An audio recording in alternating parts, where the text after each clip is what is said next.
সুপ্রিয় শিক্ষার্থীরা, রসায়ন ভবনে স্বাগত জানাই। আজকের টপিকসটা হলো রসায়ন দ্বিতীয় পত্রের তৃতীয় অধ্যায়ের জারণ বিজারণ অংশ। এই টপিকসটি সবার কাছে অনেকটা জটিল।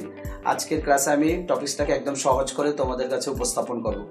জারণ এবং বিজারণের সংজ্ঞা সবাই জানো। জারণে ইলেকট্রন ত্যাগ হয়, বিজারণে ইলেকট্রন গ্রহণ হয়। আবার জারণের ইংরেজি শব্দ হচ্ছে অক্সিডেশন, বিজারণের ইংরেজি শব্দ হচ্ছে রিডাকশন।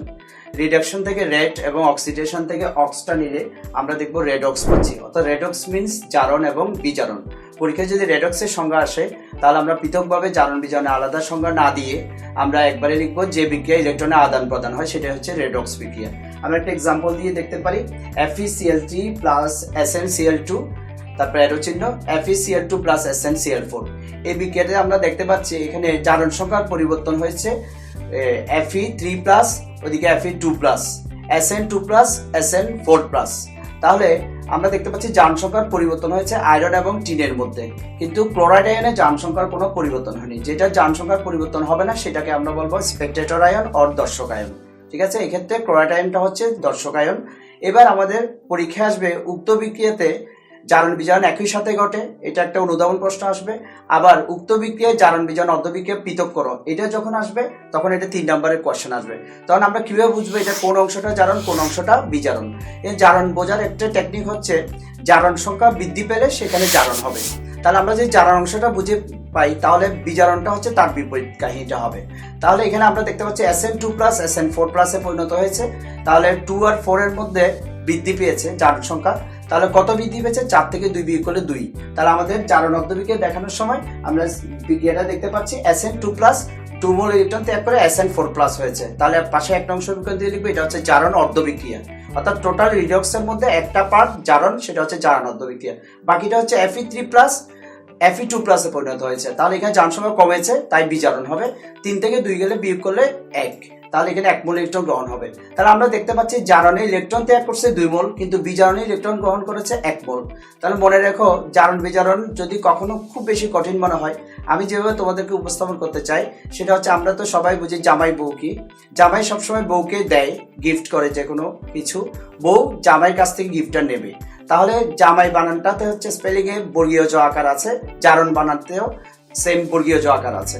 তাহলে এখানে জামাই দেবে, জারণে ইলেকট্রন দেবে, এভাবে মনে রাখো। আর বউ নেবে, কার কাছ থেকে নেবে? জামাইয়ের কাছ থেকে।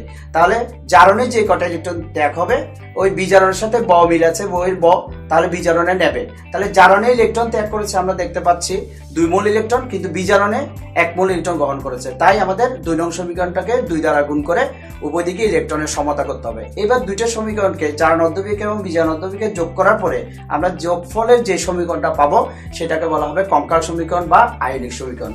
এ হচ্ছে কনসেপ্ট জারণ বিজারণের বেসিক। এরপরে আমাদের পরীক্ষায় সবসময় যে বিক্রিয়াগুলো, কমন বিক্রিয়াগুলো আসে তার মধ্যে একটা ইম্পর্টেন্ট বিক্রিয়া হচ্ছে পটাশিয়াম পারম্যাঙ্গানেটের সাথে ফেরাস লবণের বিক্রিয়া। তাহলে আমাদের বিক্রিয়াটা আমরা দেখতে পাচ্ছি পাশে।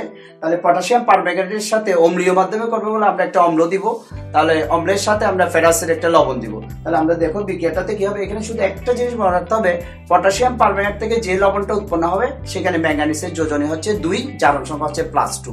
তাহলে এবার আমরা এই বিক্রিয়াটা, এই বড় বিক্রিয়াটার থেকে আমরা কিভাবে অর্ধবিক্রিয়া আলাদা করব, এটা আমার একটা এলবি মেথড টেকনিক আছে। এই টেকনিকের সাহায্যে আমি খুব সহজে তোমাদেরকে এই জিনিসটা ব্যাখ্যা করতে পারি।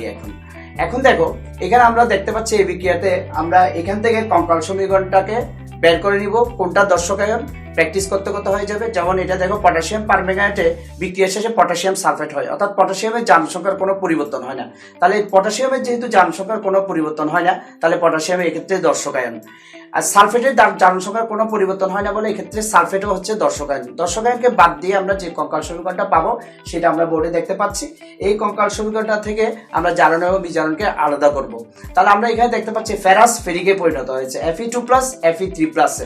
তাহলে এখানে জারণ সংখ্যা বেড়েছে, তার জারণ সংখ্যা বৃদ্ধি পাওয়া মানে দেখো এটা হচ্ছে কি জারণ হয়েছে। বাকিটা যেটা পারম্যাঙ্গানেট MnO4 মাইনাস যোগ অ্যাসিডের H প্লাস, এই ক্ষেত্রে অনেকগুলো পরমাণু একসাথে কয় মোল ইলেকট্রন গ্রহণ করবে সেটা আমাদের মাথায় আসবে না। আমরা দেখো এটা এলবি মেথডের মাধ্যমে করব।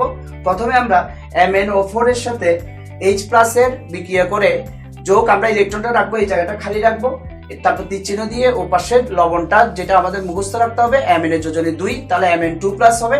আর হাইড্রোজেন আর অক্সিজেন মিলে এখানে ডান পাশে একটা প্রোডাক্ট হবে, পানি হবে। এখন আমাদের সমতা অ্যালবিন মেথডে যাওয়ার আগে আমরা আগে উভয় দিকে সমতা করব।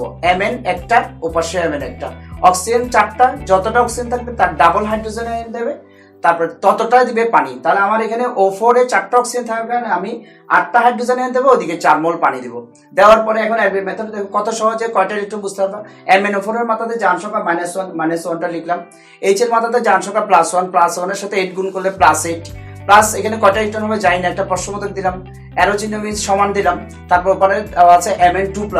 তাহলে এখান থেকে আমরা প্রশ্নবোধকের মানটা বের করেছি -5 হবে। অর্থাৎ আমার অ্যালবিন মেথড থেকে আমি জানলাম যে অ্যারো চিহ্ন বা সমান চিহ্নের ডান পাশে -5 ইলেকট্রন দিতে হবে। তাহলে ইলেকট্রন আগে মাইনাস চিহ্নটা সাধারণত দেয় না, -5 ইলেকট্রনটা আমরা সমানের বাম পাশে নিয়ে আসলে এটা হচ্ছে +5 ইলেকট্রন। তাহলে আমরা দেখতে পাচ্ছি জারণে ইলেকট্রন ত্যাগ করছে 1 মোল, বিজারণে ইলেকট্রন গ্রহণ করেছে 5 মোল। ওই আবার সেই জামাইবো মেথড দিয়ে জারণ বিক্রিয়াটাকে 5 দিয়ে গুণ করে দিয়ে যোগ করে দিলে যে সমীকরণটা পাবো এটাই হচ্ছে কঙ্কাল সমীকরণ। বাস এনাফ, 3 নাম্বার আমাদের খুব সহজে বোর্ড পরীক্ষায় চলে আসবে। Thank you.